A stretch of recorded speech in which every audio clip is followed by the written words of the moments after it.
کۆتایی وتارەکەمە دەچینە خزمەت پێغەمبەر صلی الله عليه وسلم. مسند ئیمامی ئەحمەدە بە ژمارە فەرموودەی 8041 بە ئیسنادێکی حەسەن حەدیثەکە هاتووە. سەحابی پایبەرز ئەبوو هورێرە لە پێغەمبەرەوە صلی الله عليه وسلم بۆمان دەجێڕێتەوە.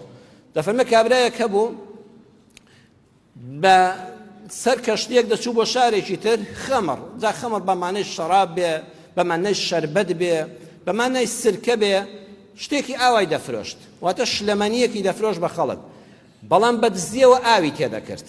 ئاوی تێدەکرد و مشتری هەستی پێ نەدەکرد کە ئاوی تێکراوە غەشی تێدا کراوە. کابرا مەیمونێکی هەبوو، بەس کە مەیمونێکی لە مناڵیەوە بەخێو کردبوو زۆر دڵی پێی دەکرایەوە. بەس کە مەیمونیش خۆتان مەیمونتان بینیوە کە چ عەجوول و وینێکە وریایە. ڕۆژە کابرا کە خەلێکی زۆری پێیە، خەمرێکی زۆری وەکو لە حەدیثەکە دەفەرمێ پێیە، زۆری ئاو تێکەڵاو کردووە و فرۆشتوویەتی و گەڕاوەتەوە بە بەلەمەکە بە کەشتیەکەی کەشتوی چارۆکەدار هەبووە، زۆر خۆشحاڵە، پارەی چاکی دەستکەوتەوە، بەڵام ڕێک نیواونیویتە زویر و غاشی لە خەڵک کردووە.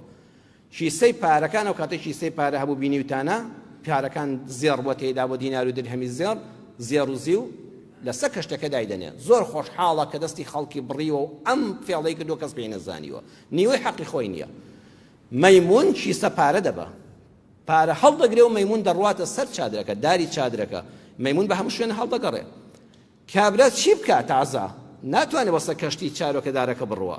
مەیمونی ژوا لەوەیە، شیسەی پارە دەکاتەوە، خۆی گرتوێتەوە بەدەستی، شیسەی پارە دەکاتەوە، دینارێک بۆ کابرا فڕێداتە ناو کەشتێکەوە، دینارێکیش فڕێداتە ناو بەحرەکەوە، ناو ئاوەکەوە.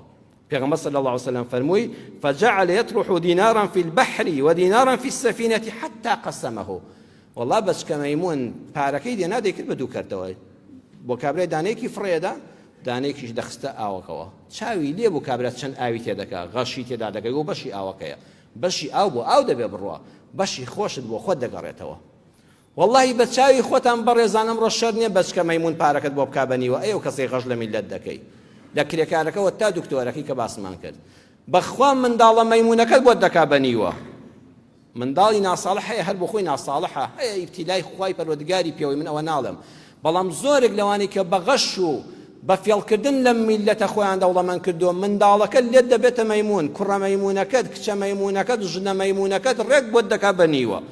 بەخوا وەکو مەیمونەکە گاڵتەی بە عەقڵیشت دێ، لێشت یاخی دەبێ و زەوتیشی ناکەی، ڕێک نیوەکەی کە بە حرامی لەو خەڵکە کێشاوەتەوە، منداڵە مەیمونەکەت بۆت فرەدەتە ئاوەکەوە، بە چاوی خۆت دەیبینی.